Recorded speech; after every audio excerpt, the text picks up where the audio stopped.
date du 15 décembre était retenue et que la RDC avait maintenant accepté le principe d'un dialogue avec le M23 dans le cadre du processus de Nairobi. Et puis plus tard, on a reçu le projet d'accord qui devait être signé par les chefs d'État, qui aussi contient le mot accord, dialogue, pardon, dialogue entre ces deux parties. Et donc, le seul sujet à l'ordre du jour, le seul point à l'ordre du jour du sommet était la signature de cet accord. Et puis, on a été invité en tant que ministre pour préparer ce document et on a été surpris. Alors que le gouvernement de la RDC, selon cette communication, avait accepté de dialoguer avec le M23, donc on a été surpris de voir que la ministre de la RDC a rejeté pendant plusieurs heures ce dialogue, le mot dialogue avec le M23. Et puis à la fin de la réunion, on a constaté qu'il n'y aura pas d'accord. Et puisque c'était le seul sujet à l'ordre du jour, la réunion, le Rwanda a demandé à ce que la réunion soit reportée. On sait qu'il y a toujours de la cacophonie, des revirements de la part de la RDC, mais le processus de Luanda, il faut savoir que le processus de Luanda, c'est un processus donc entre États, entre le gouvernement de la RDC et le Rwanda, à cause de la détérioration de nos relations. Et ces relations se sont détériorées à cause de trois questions sécuritaires principales, qui sont donc la question des FDLR, la question des mesures, nos mesures de défense, et la question du M23. Les deux premières questions avaient reçu une réponse dans le cadre du concept des opérations, le CONOPS, qui a été adopté par les ministres lors de la 6e réunion ministérielle. Donc on n'en a même pas discuté hier, puisque c'était déjà réglé.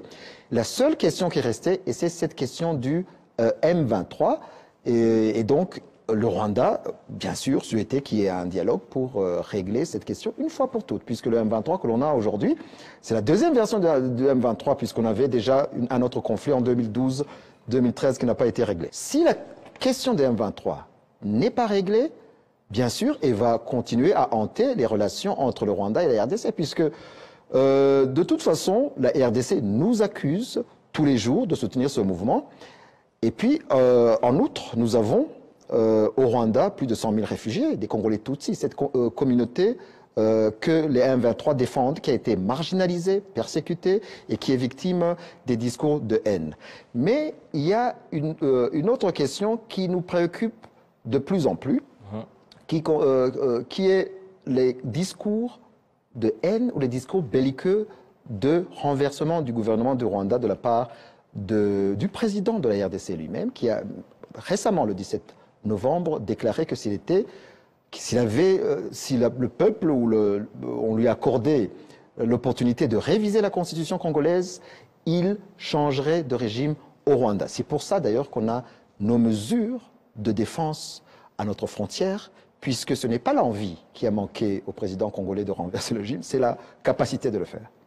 Revenons maintenant sur le report de cette rencontre entre les deux chefs d'État. Doit-on dire que cela peut affecter ou peut être interprété comme un manque de volonté politique de la part de vos homologues du côté de la RDC, une chose qui puisse entraver justement le retour de ce climat de confiance entre les deux États? Évidemment. Et d'ailleurs, alors que nous étions engagés dans un processus de Luanda avec 6 ou 7 réunions ministérielles qui avaient quand même engrangé quelques progrès. Le CONOPS qui a été signé... À Goma, très récemment. Non, le CONOPS, c'était le 25. À Luanda. Et puis, à Goma, on avait le 5 novembre inauguré ce mécanisme ad hoc renforcé pour vérifier la mise en œuvre du cessez-le-feu du 4 août. Donc, alors qu'il y avait ces progrès, sur le terrain, il y a toute une autre histoire. Et d'ailleurs, hier, avant même d'entamer les négociations sur le texte, donc le projet d'accord, j'ai d'abord rappelé ce qui s'était passé sur le terrain depuis la 6e réunion du 25 novembre jusqu'à la réunion, donc la 7e réunion d'hier. Et donc la situation sur le terrain, c'est une militarisation continue de troupes additionnelles, de nouvelles armes, y compris des drones d'attaque. La collaboration continue avec les militaires burundais, les Wazalendo et les mercenaires européens. Tout ça dans un contexte de discours de haine et de discours bellicaux et de renversement de régime. Donc cela ne correspond pas à ce qu'on fait dans le processus de Luanda, ce qui démontre le manque de volonté politique de la part du gouvernement de la RDC.